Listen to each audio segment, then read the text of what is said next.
ನಾಗಭೂಷಣ್ ಹೇಳಿ ಸರ್. ವಿಭಿನ್ನ ಕಾಮಿಡಿ ಮ್ಯಾನರ್ಸಿಂದ ಇಂಡಸ್ಟ್ರಿಗೆ ತಂದೆ ಒಂದು ಐಡೆಂಟಿಫಿಕೇಷನ್. ಸಿನಿಮಾ ಇಂಡಸ್ಟ್ರಿಗೆ ನಿಮ್ಮ ಎಂಟ್ರಿ ಅಂದಾಗ ಹೇಗಾಯಿತು? ಈ ಸಿನಿಮಾ ವ್ಯಾಮೋಹ ಉಟ್ಕೊಂಡಿದೆ? ನೀವು ಭಾಳ ಆದಿಗೆ ಹೋಗ್ಬಿಟ್ರಿ ಶುರು. ಅಂದರೆ ಮೊದಲಿಂದ ಈ ನಾಟಕ ಇದ್ರ ಮೇಲೆ ಆಸಕ್ತಿ ಇತ್ತು ನನಗೆ. ಸೊ ನಾವು ಇಂಜಿನಿಯರಿಂಗ್ ಮಾಡ್ತಾ ಸಂಜೆ ಹೊತ್ತು ರಂಗಾಯಣದ ಆವರಣದಲ್ಲಿ ಅಲ್ಲೋಗಿ ನಾಟಕಗಳು ಮಾಡ್ತಾಯಿದ್ವಿ. ಅಲ್ಲಿ ಭಾಳಷ್ಟು ರಂಗ ತಂಡಗಳಿದ್ವು. ಸೊ ಅದರಲ್ಲಿ ನಾನು ಒಂದು ಜಾಯ್ನ್ ಆದೆ. ಸೊ ಧನಂಜಯ ನಾವೆಲ್ಲ ಒಟ್ಟಿಗೆ ಜಾಯ್ನ್ ಆಗಿದ್ದು ಒಂದು ನಾಟಕ ಮಾಡ್ತಾ ಹಾಗೆ. ಸೊ ಈ ಅಭಿರುಚಿ ಹಾಗೆ ಬಂದು ಇಲ್ಲ ನೆಕ್ಸ್ಟ್ ಮತ್ತೆ ಪುನಃ ಇಂಜಿನಿಯರಿಂಗ್ ಮುಗಿದ ಮೇಲೂ ಇಲ್ಲ ಬಹುಶಃ ನಾವು ಸಿನಿಮಾ ಮಾಡಬೇಕು ಅನಿಸುತ್ತೆ ಅಂತ. ಸೊ ಸಿನಿಮಾದಲ್ಲಿ ಆವಾಗ ಯಾವ ಕೆಲಸ ಸಿಗುತ್ತೋ ಅದನ್ನು ಮಾಡೋದು. ಅಸಿಸ್ಟೆಂಟ್ ಡೈರೆಕ್ಟ್ರು ಇನ್ನೇನೋ ಒಂದು ಕೆಲಸ, ಅಂದರೆ ಏನು ಕೆಲಸ ಸಿಗುತ್ತೋ ಏನೋ, ಅಂದರೆ ನಮ್ಮ ಕೆಲಸ ಕಲಿಬೇಕಿತ್ತು. ಸೊ ಅವಾಗ ಹಂಗಂಗೆ, ಯಾಕಂದರೆ ಶುರುಲಿ ನಿಮ್ಗೆ ಬಂದಾಗ ಯಾರೂ ಅವಕಾಶ ಕೊಡೋಲ್ಲ ಸರ್. ನನ್ನ ಪ್ರತಿಭೆ ಇದೆ ಅವಕಾಶ ಕೊಡಿ ಅಂದರೆ ಯಾರೂ ಕೊಡಲ್ಲ. ಸೊ ನಾವೇ ನಮ್ಮದೇ ಆದ ಒಂದು ಸರ್ಕಲ್ಲು, ಒಂದು ಕಾಂಟ್ಯಾಕ್ಟ್ಸ್ ಬೆಳೆಸ್ಕೋಬೇಕು, ಪರಿಚಯ ಮಾಡ್ಕೋಬೇಕು ಎಲ್ರೂ. ಆವಾಗ ಅವ್ರಿಗೆ ಯಾರಿಗೊಬ್ಬರಿಗೆ ಕಾನ್ಫಿಡೆನ್ಸ್ ಬರ್ಬೋದು ನಮ್ಮ ಮೇಲೆ. ಓಕೆ, ಇಲ್ಲ ಇವನ ಹತ್ರ ಯಾವುದೋ ಒಂದು ಪಾತ್ರ ಮಾಡಿಸ್ಬೋದು ಅಂತ. ಸೊ ಅದಾದ ನಂತರ ಹಾಗಾಗಿ ಸಣ್ಣ ಪಾತ್ರಗಳು ಮಾಡ್ಕೊಂಡು ಬಂದೆ. ಆಮೇಲೆ ಅದಕ್ಕಿಂತ ಮುಂಚೆ ನಮ್ಮದು KIB ಅಂತ ನಮ್ಮದು ಯೂಟ್ಯೂಬ್ ಚಾನಲ್ ಇತ್ತು. ಆ ಯೂಟ್ಯೂಬ್ ಚಾನಲ್ ಮೂಲಕ ಏನು ಅದು ತುಂಬ ಜನ ಇಷ್ಟಪಟ್ಟರು, ಇಂಡಸ್ಟ್ರಿಯಲ್ಲಿರೋರು ಕೂಡ. ಇವ್ರದ್ದು ಹ್ಯೂಮರ್ ಸೆನ್ಸ್ ಚೆನ್ನಾಗಿದೆ ಈ ತಂಡದ್ದು ಅಂತ. ಸೊ ಹಾಗೆ ನೀವು ಫಸ್ಟು ಸ್ಕ್ರೀನ್ ಶೇರ್ ಮಾಡುವಂಥ ಸಿನಿಮಾ ಬಗ್ಗೆ ನೆನೆಸ್ಕೊಳ್ಳೋಲ್ಲ? ಅದು ಈ ಬದ್ಮಾಶ್ ಸಿನಿಮಾದಲ್ಲಿ ನಾನು ಅಸಿಸ್ಟೆಂಟ್ ಡೈರೆಕ್ಟರ್ ಆಗಿದ್ದೆ. ಅದು ಯಾರೋ ಮಾಡಬೇಕು ಕ್ಯಾರೆಕ್ಟರ್ ಬಂದಿರಲಿಲ್ಲ.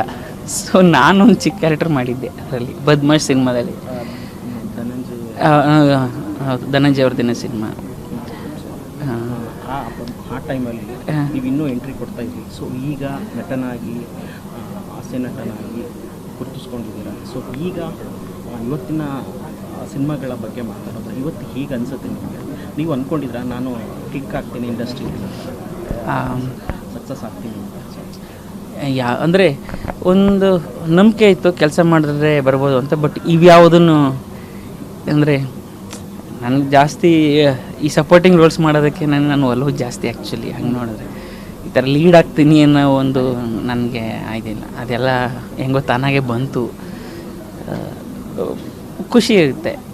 ಓಕೆ, ಈಗ ಬೇರೆ ಥರ ಪಾತ್ರಗಳು ಸಿಗುತ್ತೆ, ಅವೆಲ್ಲ ಮಾಡಿದ. ಈಗ ನೋಡಿ, ಬಡವರ ಸ್ಕಲ್ ಹಂಗೆ ನೋಡ್ರೆ ನಂಗೆ ಮೇಜರ್ ಹಿಟ್ ಅಂತ ನನಗೆ ಅಂದರೆ ಈ ಬಡವರ ಸ್ಕಲ್ ಮೂಲಕ. ಯಾವಾಗಲೂ ಏನಾಗುತ್ತೆ ಸರ್, ನೋಡಿ, ಒಂದು ಸಿನಿಮಾ ಹಿಟ್ಟಾದರೆ ಆ ಸಿನಿಮಾದಲ್ಲಿರೋ ಎಲ್ಲ ನಟರಿಗೆ ಅಲ್ವಾ, ಎಲ್ಲ ಟೆಕ್ನಿಷಿಯನ್ಸ್ಗೆ ಕೆಲಸ ಸಿಗ್ತಾ ಹೋಗುತ್ತೆ. ಸೊ ನನಗೆ ಆ ಥರ ಮೇಜರ್ ಆಗಿದ್ದು ನನ್ನ ಜೀವನದಲ್ಲಿ ಅಂದರೆ ಬಡವರ ಸ್ಕಲ್ ಸಿನಿಮಾ. ಅದಕ್ಕಿಂತ ಮುಂಚೆನೂ ಸಣ್ಣ ಪಾತ್ರಗಳು ಮಾಡಿದ್ದೆ. ಬಟ್ ಬಡವರ ಸ್ಕಲ್ ಸಿನಿಮಾದಲ್ಲಿ ಮೇಜರ್ ಪಾತ್ರ ಮಾಡಿದ್ರಿಂದ ನನಗೆ ಎಲ್ಲ ಥರ ಪಾತ್ರಗಳು ಸಿಗ್ತಾ ಹೋಗ್ತು. ನಂತರ ನೋಡಿ ಇಕ್ಕಟ್ಟು ಸಿನಿಮಾ ಮಾಡಿದ್ದೆ, ಅದನ್ನು ನಾನು ಲೀಡ್ ಮಾಡಿದ್ದೆ. ಮತ್ತು ಹನಿಮೂನ್ ಅಂತ ಒಂದು ಸೀರೀಸ್ ಮಾಡಿದ್ದೆ, ಅದು ನಾವೇ ಮಾಡ್ಕೊಂಡಿದ್ದದ್ದು. ನಂತರ ಹಾಗೆ ನೋಡಿದ್ರೆ ನೀವು ನಾನೇ ಕೇಳ್ತೀನಿ, ಟಗರುಪಲ್ಲಿ ಅಂತ ಒಂದು ಅದ್ಭುತವಾದ ಕತೆ, ಅದ್ಭುತವಾದ ನೃತ್ಯ ನಿಮ್ಮದು ಕೂಡ. ಅಲ್ಲಿ ಲೀಡ್ ಕ್ಯಾರೆಕ್ಟರ್ ಅಂತ ಬರಲ್ಲ, ಕಂಪ್ಲೀಟ್ ಒಂದು ಹಳ್ಳಿ ಸೊಗಡಿನ ಕತೆ. ಸೊ ಹೀಗೆ ಆ ಸಿನಿಮಾ ಡಾಲಿಯವರೇ ಪ್ರೊಡಕ್ಷನ್ ಮಾಡಿ. ಹೌದು, ಅಂದರೆ ಪಾತ್ರಗಳು ಹಾಗೇ ಇರಬೇಕಲ್ವ. ಅಂದರೆ ಅಷ್ಟು ಪಾತ್ರ ಚೆನ್ನಾಗಿದ್ದಾಗ ಅದು ಲೀಡ್ ಆಗಲಿ ಏನಾಗಲಿ ನನಗೆ ಅದೇನೋ ಮ್ಯಾಟ್ರ್ ಆಗಲ್ಲ. ಅದೇ ಲೀಡ್ ಸರ್ ಕಾನ್ಸೆಪ್ಟ್ ಇಟ್ಕೊಂಬಂದ ವಿದ್ಯಾಪತಿ ನೀವು ಅಂದ್ಕೊಂಡಷ್ಟು ರೀಚ್ ಆಗಲಿಲ್ಲ. ಅದೇ ನೋಡಿ ಜೀವನ, ಒಂದೊಂದು ಸತಿ ಏರುಪೇರು ಅಂತಾರಲ್ಲ ಹಂಗೆ. ಕೆಲವೊಂದನ್ನು ಅಂದರೆ ನಾವು ಅಂದ್ಕೊಂಡಿರ್ತೀವಿ ಏನಾಗುತ್ತೆ ಅಂತ, ಆಗಲ್ಲ.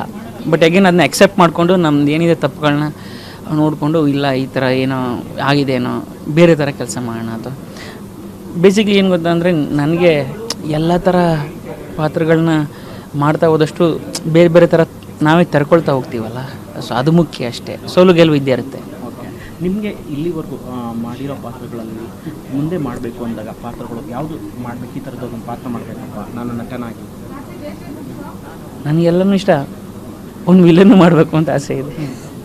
ಹಂಗೆ ನೋಡಿದೆ, ಒಂದು ವಿಲನ್ ಕೂಡ ಮಾಡಬೇಕು ಅಂತ ಆಸೆ ಇದೆ. ವಯಸ್ಸಾಗ್ತಿದ್ದಂಗೆ ನನಗೆ ಅದೇ ಹೇಳ್ತಾ ಇದ್ದೆ ನನ್ನ ಫ್ರೆಂಡ್ಗೆ ನೆನ್ನೆ. ವಯಸ್ಸಾಯ್ತು ನನಗೆ, ಇನ್ನು ವಯಸ್ಸಾದಂಗೆ ಇನ್ನು ಹೀರೋಯಿನ್ ಅಪ್ಪನೆಲ್ಲ ಮಾಡಬೇಕು ಅಂತ ಆಸೆ ಇದೆ ನನಗೆ ಅಂತ. So I don't want to restrict myself, ಅಂದರೆ ಈಗೇನೆ ಹಾಗೇನೆ ಅಂತೇನಿಲ್ಲ. ಸೊ ಯಾವ ಪಾತ್ರ ಈಗ ಹಾಗೆ ನೋಡಿದ್ರೆ ಯಾವುದಾದ್ರು ನಮ್ಮ ಈ ಮದರ್ ಪ್ರಮೇಶಲ್ಲಿ ಬಂದಿದ್ದು ಚಿಕ್ಕ ಪಾತ್ರ, ಅದು ಹಿಂಗೆ ಬರ್ತೀನಿ. ಸೊ ನಾನು ಪಾತ್ರಗಳನ್ನ ಪ್ರೀತಿಸೋಣ ಅಷ್ಟೇ. ಆಮೇಲೆ ಇದ್ಯಾವುದು ಹಾಗೆ ಹೀಗೆ ಅಂತೇನಿಲ್ಲ. ಕೆಲವು ಸತಿ ಯಾವುದೋ ಒಂದು ಪಾತ್ರ ಬಂದು ನನಗೇನೋ ಒಂದು, ನಾನು ಎಲ್ಲೋ ಒಂದು ಮೇಲೆ ಕೂರಿಸ್ಬಿಟ್ಟು ಹೋಗುತ್ತೆ, ಆ ಪಾತ್ರ ಕೂರಿಸ್ಬಿಟ್ಟು ಹೋಗುತ್ತೆ. ಸೊ ಎಲ್ಲಕ್ಕೂ ತೆರ್ಕೊಂಡಿದ್ರೆ ಸಾಧ್ಯ ಅದು. ಓಕೆ, ನಾಳೆ ಈಗ ನೀವು ಪೋಷಕ ಪಾತ್ರಗಳಲ್ಲಿ ತುಂಬ ಕಾಮಿಡಿ ಹ್ಯೂಮರಸ್ ಆಗಿ ಮಾಡೋದು ನಿಮ್ಗೆ ಅದೇ ತುಂಬ ಇಷ್ಟ ಆಗ್ತಾ ಇದೆ ಅಂತ. ನನಗೆ ಹ್ಯೂಮರಸ್ ಅಂತಲ್ಲ, ಸೀರಿಯಸ್ ಇರಲಿ ಇಲ್ಲದೆ ಇರಲಿ, ಐ ಮೀನ್ ಹ್ಯೂಮರ್ ಇರಲಿ ಸೀರಿಯಸ್ ಇರಲಿ. ಈಗ ಹಂಗೆ ನೋಡಿದ್ರೆ ಟಗರು ಪಲ್ಯದಲ್ಲಿ ನಾನು ಕಾಮಿಡಿ ಮಾಡಲ್ಲ, ನಾನು ಸುತ್ತ ಇರೋರು ಎಲ್ಲರೂ ಮಾಡ್ತಾರೆ. ನಂದು ಸ್ವಲ್ಪ ಸೀರಿಯಸ್ ಕ್ಯಾರೆಕ್ಟ್ರು ಮತ್ತು ಎಮೋಷ್ನಲ್ ಕ್ಯಾರೆಕ್ಟ್ರು. ಸೊ ನಾನು ಹೊತ್ತಾಗ ಜನಕ್ಕೆ ಎಮೋಷ್ನಲ್ ಆಗುತ್ತೆ. ಸೊ ಅದೊಂಥರ ಖುಷಿ ಕೊಡುತ್ತೆ ನನಗೆ. ಓಕೆ, ನಾನು ಎಮೋಷ್ನಲ್ ಪಾತ್ರಗಳನ್ನೂ ಮಾಡಬಲ್ಲೆ ಅಂತ. ಸೊ ನನಗೆ ಅದು ಸೀರಿಯಸ್ ಇರಲಿ ಹ್ಯೂಮರ್ ಇರಲಿ, ನಾನು ಎಲ್ಲ ಥರ ಪಾತ್ರಗಳನ್ನ ಮಾಡಬೇಕು ಅಂತ. ಯಾರೋ ಒಬ್ಬ ಪ್ರೊಡ್ಯೂಸರು ಅಥವಾ ಡಾಲಿನೇ ನಿಮ್ಮ ಮೇಲೆ ಎಕ್ಸ್ಪ್ಲೇನ್ ಮಾಡ್ತಾ ಇದ್ದಾರೆ ಹೀರೋ ಆಗಿ ಲೀಡ್ ಕ್ಯಾರೆಕ್ಟರ್ ಆಗಿ ಮಾಡಿಸಿದಾಗ. ಸೊ ನೀವು ಅಂಥ ನಿರ್ಮಾಪಕರಿಗೆ ನೀವು ಹೇಳುವಂಥದ್ದು, ಈಗ ನನ್ನ ಸಿನಿಮಾ ಪ್ರೊಡ್ಯೂಸ್ ಮಾಡಿದಾಗ ಅದು ರಿಟರ್ನ್ಸು ಕೂಡ ನಾವು ನೋಡಬೇಕಾಗುತ್ತೆ. ಇಲ್ಲ, ಅದು ನಾನು ಹೇಳ್ತೀನಿ, ದಯವಿಟ್ಟು ಡೈರೆಕ್ಟ್ರಿಗೆ ಹೇಳ್ತೀನಿ, ಬಜೆಟು ಸ್ಕ್ರಿಪ್ಟಲ್ಲಿ ಇರುತ್ತೆ, ದಯವಿಟ್ಟು ಸ್ಕ್ರಿಪ್ಟಲ್ಲಿ ಕಡಿಮೆ ಮಾಡ್ಕೊಳ್ತಾ ಹೋಗಿ. ಎಷ್ಟು ಕಡಿಮೆ ಆಗುತ್ತೋ ಅಷ್ಟು ಕಡಿಮೆ ಮಾಡೋಣ. 5 ರೂಪಾಯಿ ಹಾಕ್ಬಿಟ್ಟು 6 ರೂಪಾಯಿ ಎತ್ತೋದ್ರ ಬದಲು 2 ರೂಪಾಯಿ ಹಾಕ್ಬಿಟ್ಟು 3 ರೂಪಾಯಿ ಎತ್ಬಿಟ್ರೆ ಬೆಟ್ರಲ್ವಾ ಅಂತ ಹೇಳ್ತಾ ಇರ್ತೀನಿ. ಸೊ ಅದು ಯಾವತ್ತೂ ನಾನು ಐ ಮೀನ್ ಅಟ್ಲೀಸ್ಟ್ ಈಗ ನಮಗೂ ನಮ್ಮ ಲಿಮಿಟೇಷನ್ಸ್ ಗೊತ್ತಿದೆಯಲ್ಲ. ಸೊ ನನ್ನ ಸಿನಿಮಾಗಳಿಗೆ ಜಾಸ್ತಿ ಖರ್ಚು ಮಾಡಬಾರ್ದು ಅನ್ನೋದೇ ನಂದು ಆಸೆ. ಐ ಮೀನ್ ಹಂಗೆ ಸ್ವಲ್ಪ ಸೇಫ್ ಆಗಿರ್ಬೋದಲ್ಲ ಪ್ರೊಡ್ಯೂಸರ್ ಅವಾಗ. ಯಾಕಂದ್ರೆ ದುಡ್ಡು ಹಾಕ್ದೊಂದು ಅವನ ಪಾಪ ತನ್ನ ಮನೆ ಕಾಸನ್ನ ನಮ್ಮ ಸಿನಿಮಾಗೆ ಹಾಕಿರ್ತಾನೆ, ಒಬ್ಬ ನಿರ್ದೇಶಕನ ಕನಸಿಗೆ ಹಾಕಿರ್ತಾನೆ. ಅದಕ್ಕೆ ನಾವೆಲ್ಲ ಭಾಗಿಯಾಗಿರ್ತೀವಿ. ಸೊ ಇಂಡೈರೆಕ್ಟ್ಲಿ ನಾವು ಕೂಡ ಜವಾಬ್ದಾರಾಗಿರ್ತೀವಿ. ಓಕೆ, ಹೆಚ್ಚಾಗಿ ಡಾಲಿ ಪ್ರೊಡಕ್ಷನ್ ಮಾಡಿದಂಥ ಸಿನಿಮಾಗಳು ಡಾಲಿ ಅವ್ರ ಜೊತೆ ಹೆಚ್ಚಾಗಿ ಕಾಣಿಸ್ಕೊತಾರೆ 4 ವರ್ಷ. ಸೊ ಇದು ಎಷ್ಟು ಮ್ಯಾನ್, ಈಗ ನಿಮ್ಮ ಮನೆ ಫಂಕ್ಷನಲ್ಲಿ ನೀವು ಇರ್ತೀರಲ್ವ, ಬೇರೆಯವ್ರ ಮನೆ ಫಂಕ್ಷನ್ಗೆ ಹೋಗ್ತೀರಾ, ನಿಮ್ಮ ಮನೆ ಫಂಕ್ಷನ್ ನೀವು ಇದ್ದೇ ಇರ್ತೀರಾ, ಅಷ್ಟೇ ಸಿಂಪಲ್. ಅದು ಖುಷಿ ಇದೆ ನನಗೆ ತುಂಬಾ ಖುಷಿ. ಈಗ ಈ ಸಿನಿಮಾದಲ್ಲೂ ಅಷ್ಟೇ. ಏನೋ ಇದು ಪೂರ್ಣಂಗೆ ಕೇಳಿದೆ, ಏನಪ್ಪ ನನಗೆ ಯಾವ್ದು ರೋಲ್ ಕೊಡೋಲ್ವೇನೋ ಅಂತ. ಅವನೊಂದು ಸಣ್ಣ ರೋಲ್ಗಳಿದ್ದಾವೆ, ನಿಂಗೆ ಕೊಡೋಕೆ ಇಷ್ಟ ಇಲ್ಲ, ಇದನ್ನ ನೀನೊಂದು ಕೆಲಸ ಮಾಡು, ಈ ಪಾತ್ರೆ ಮಾಡು, ಹಿಂಗೆ ಬಂದು ಹಿಂಗೆ ಹೋಗುತ್ತೆ, ಮಜಾ ಕೊಟ್ಟೋಗುತ್ತೆ, ನೀನು ಇದು ಮಾಡು ಅಂತ. ಓಕೆ, ಯಾವುದಾದ್ರೂ ಹಾಗೆ ಮಾಡ್ತೀನಿ. ನನಗೆ ಈಗ ಸದ್ಯಕ್ಕೆ ನಾಗಭೂಷಣ್ ಯಾವ್ಯಾವ ಸಿನಿಮಾಗಳನ್ನ ಮಾಡ್ತಾ ಇದ್ದಾರೆ? ಸೊ ನೆಕ್ಸ್ಟು ಲವ್ ಕೇಸ್ ಅಂತ ಒಂದು ಸಿನಿಮಾ ಮಾಡ್ತಾಯಿದ್ದೀನಿ, ಕೈಂಡ್ ಆಫ್ ಅ ಲೀಡ್. ಅದು ಒಂದು ಹೊಸ ತಂಡ, ಮಧು ಅಂತ ಡೈರೆಕ್ಟ್ರು, ನಮ್ಮ ಚಿಕ್ಕಬಳ್ಳಾಪುರದ ಒಬ್ಬರು ನಿರ್ಮಾಪಕರು ಮೋಹನ್ ಬಾಬು ಅಂತ, ಮತ್ತು ಅಲ್ಲಿ ಶ್ರೀನಗರ ಕಿಟಿ ಸರ್ ಇದ್ದಾರೆ, ಸುಧಾರಾಣಿ ಮೇಡಮ್ ಅವರು ಇದ್ದಾರೆ, ಪ್ರಮೋದ್ ಶೆಟ್ಟಿ ಇದ್ದಾರೆ. ಇನ್ನೊಂದು ದೊಡ್ಡ ಕಲಾವಿದರ ದಂಡಿದೆ. ಅಗೇನ್ ನೋಡಿ, ಈ ಥರ ಅಂದರೆ ನಾನು ಅಂದರೆ ಲೀಡೇ ಬೇಕು ಅದೇ ಬೇಕು ಅಂತ ಕೂತ್ಕೊಳ್ಳೋದಕ್ಕಿಂತ ಎಲ್ಲ ಥರ ಪಾತ್ರ ಮಾಡ್ತೋದಾಗ ನಾನು ಎಲ್ಲರ ಜೊತೆ ಕೆಲಸ ಮಾಡ್ಬೋದಲ್ಲ, ಅದೊಂದು ಸೌಭಾಗ್ಯ. ಲವ್ ಕೇಸ್ ಸಿನಿಮಾ ನಂತರ ಇನ್ನು ಫಾದರ್ ಸಿನಿಮಾ ಇದೆ, ಡಾರ್ಲಿಂಗ್ ಕೃಷ್ಣ ಜೊತೆ ಒಂದು ಸಿನಿಮಾ ಮಾಡಿದ್ದೀನಿ ಆರ್ ಚಂದ್ರವ್ರ ಪ್ರೊಡಕ್ಷನಲ್ಲಿ. ಆ ಸಿನಿಮಾ ಕೂಡ ರಿಲೀಸಿಗೆ ರೆಡಿ ಇದೆ. ಮೋಸ್ಟ್ಲಿ ಸದ್ಯದಲ್ಲೇ ಹೇಳ್ಬೋದೇನೋ, ಡೇಟ್ ಅನೌನ್ಸ್ ಮಾಡ್ತೀನಿ ಅಂತಂತಿದ್ರು ಸರ್, ಸೊ ಗೊತ್ತಿಲ್ಲ. ಕನ್ನಡದಲ್ಲಿ ಡಾರ್ಲಿಂಗ್ ಕೃಷ್ಣ ಬೇರೆ ನಟರುಗಳ ಅಂದಾಗ ಯಾವ ನಟನ ಜೊತೆ ನಾನು ಸ್ಕ್ರೀನ್ ಶೇರ್ ಮಾಡಬೇಕಂತ? ನಂಗೆ ಎಲ್ಲರ ಜೊತೆನೂ ಇಷ್ಟ. ನಂಗೆ ಶಿವಣ್ಣವ್ರ ಜೊತೆ ಆ್ಯಕ್ಟ್ ಮಾಡೋದಕ್ಕೆ ಇಷ್ಟ. ಅದು ಕಾಮಿಡಿ ಮಾಡಬೇಕು ಶಿವಣ್ಣವ್ರ ಜೊತೆ ಅಂತ ನಂಗೆ ಭಾಳ ಆಸೆ. ನೋಡೋಣ, ಆಸೆ ಯಾವತ್ತು ಅವಕಾಶ ಯಾವಾಗ ಓದು ಬರುತ್ತೋ ನೋಡ್ಬೇಕು. ಅವ್ರ ಕಾಮಿಡಿಸನ್ ಸಖತ್ತಾಗಿದೆ ಆ್ಯಕ್ಚುಲಿ. ಅವ್ರದ್ದು ಆಸೆಗೊಬ್ಬ ಮೀಸೆಗೊಬ್ಬ ಆ ಸಿನಿಮಾ ಎಲ್ಲ ನಾವು ಭಾಳ ನೋಡಿ ಆಸೆ ಖುಷಿ ಪಟ್ಟಿದ್ದು. ಸೊ ಆ ಥರದ್ದೊಂದು ಯಾವ್ದಾದ್ರು ಕಾಮಿಡಿ ಸಿನಿಮಾ ಮಾಡಬೇಕು ಶಿವಣ್ಣವ್ರ ಜೊತೆ ಅಂತ ಆಸೆ.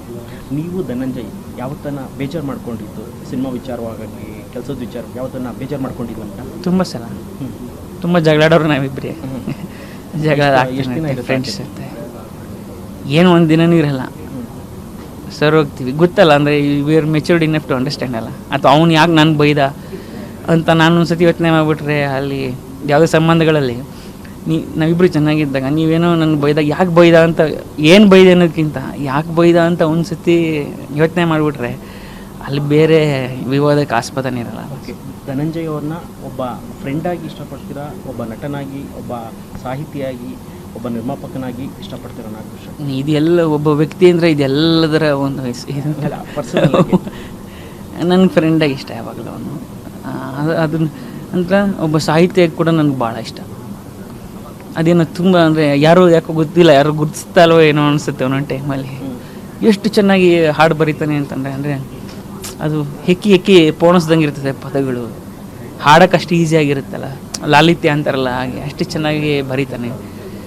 ಸೊ ಆ ನಿಟ್ಟಿನಲ್ಲಿ ಅವನಿಗೆ ಒಟ್ಟು ಗುಣಗಳೇ ಇಷ್ಟ ಅಷ್ಟೇ. ಫೈನಲಿ ಕನ್ನಡ ಚಿತ್ರರಂಗದಲ್ಲಿ ಸದ್ಯದ ಪರಿಸ್ಥಿತಿ, ಜನರು ಥಿಯೇಟ್ರಿಗೆ ಬರ್ತಾ ಇಲ್ಲ, ಬಿಸ್ನೆಸ್ ಇಲ್ಲ, ಮತ್ತು ಈಗಾಗಲೇ ಸಾಕಷ್ಟು ಸಿನಿಮಾಗಳ ರಿಲೀಸ್ ಆಗಿದ್ದು ಜನರು ಅಷ್ಟೊಂದು ನೋಡ್ತಾ ಇಲ್ಲ.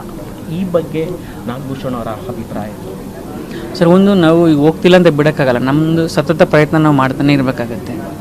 ನೀವು ಈಗ ನೋಡಿದ್ರೆ ನೀವು ಮಲಯಾಳಂ ಇಂಡಸ್ಟ್ರಿ ಒಂದಷ್ಟು ವರ್ಷಗಳ ಒಂದು ಕಳೆದ ದಶಕದಲ್ಲಿ ಅವ್ರು ನಾವು ಇಂಡಸ್ಟ್ರಿಗೆ ಬಿಟ್ಟು ಬಂದ ಟೈಮಲ್ಲಿ ಅವಾಗೆಲ್ಲ ಹೇಳ್ತಾಯಿದ್ರು ಅವಾಗೆಲ್ಲ ಅಷ್ಟಕ್ಕಿಷ್ಟೇ ಅಂತ. ಈಗ ಯಾವ ಥರ ಆಗಿದೆ, ಒಂದೆರಡು ದಶಕದಲ್ಲಿ ಯಾವ ಥರ ಬೆಳೆದಿದೆ, ಅದು ಹೇಗಾಯಿತು ಅಂದರೆ ಸತತ ಪ್ರಯತ್ನಗಳಿಂದ ಆಗಿದೆ. ಸೊ ನಾವು ಕೂಡ ಸತತ ಪ್ರಯತ್ನಗಳನ್ನ ಮಾಡಬೇಕು, ಆ ನಿಟ್ಟಿನಲ್ಲಿ ನಮ್ಮನ್ನು ನಾವು ಅಪ್ಡೇಟ್ ಮಾಡ್ಕೋಬೇಕು. ಮತ್ತು ಇನ್ನೊಂದು ಪ್ರೇಕ್ಷಕರಿಗೂ ಸ್ವಲ್ಪ ಭಾಷೆ ಮೇಲಿನ ಪ್ರೀತಿ ಅದು ಬಹಳ ಮುಖ್ಯ. ನಾವು ನಮ್ಮ ಭಾಷೆನ ಎಷ್ಟು ಪ್ರೀತಿಸ್ತೀವಿ ಅನ್ನೋದು ಅದು ಭಾಳ ಮುಖ್ಯ. ಅಂದರೆ ಬರೀ ಸಿನಿಮಾ ಅಂತಲ್ಲ, ಅದು ರಂಗಭೂಮಿ, ಕಲೆ, ಸಾಹಿತ್ಯ, ಪುಸ್ತಕ ತೊಗೊಂಡು ಓದೋದಿರ್ಬೋದು. ಈಗ ಸಿಟಿಲಿ ನೋಡಿದ್ರೆ ಈಗಿನ ಕಾಲೇಜ್ ಹುಡುಗರು ಕನ್ನಡದಲ್ಲೇ ಮಾತಾಡ್ತಿರಲ್ಲ, ಅದನ್ನ ನೋಡಿದ್ರೆ ಒಂಥರ ಭಯ ಆಗ್ಬಿಡುತ್ತೆ. ಅಂದರೆ ಏನಾಗ್ರೆ ಮುಂದೆ ಇವರೆಲ್ಲ ಕನ್ನಡ ಪುಸ್ತಕ ಓದಲ್ಲ, ಕನ್ನಡ ಸಿನಿಮಾ ನೋಡಲ್ಲ ಅಂತಂದರೆ ಮತ್ತೆ ಏನು ಹಂಗಂದ್ರೆ ಅಂತ ಅನಿಸ್ಬಿಡುತ್ತೆ. ಮನೆಗಳಲ್ಲಿ ಅಪ್ಪ ಅಮ್ಮ ಮಕ್ಕಳ ಜೊತೆ ಕನ್ನಡದಲ್ಲಿ ಮಾತಾಡಲ್ಲ ಅಂದರೆ ಇದು ಏನು ನಡೀತಾ ಇದೆ ಇಲ್ಲಿ ಅಂತ ಅನ್ನಿಸ್ಬಿಡುತ್ತೆ. ಸೊ ಇದು ಅಂದರೆ ಈಗಲಿಂದ ಸ್ಕೂಲ್ಗಳಲ್ಲಾಗಲಿ ಮತ್ತೊಂದಲ್ಲಿ ಭಾಷಾ ಪ್ರೇಮನ ಬೆಳೆಸೋ ಕೆಲಸನೂ ಆಗಬೇಕಾಗತ್ತೆ.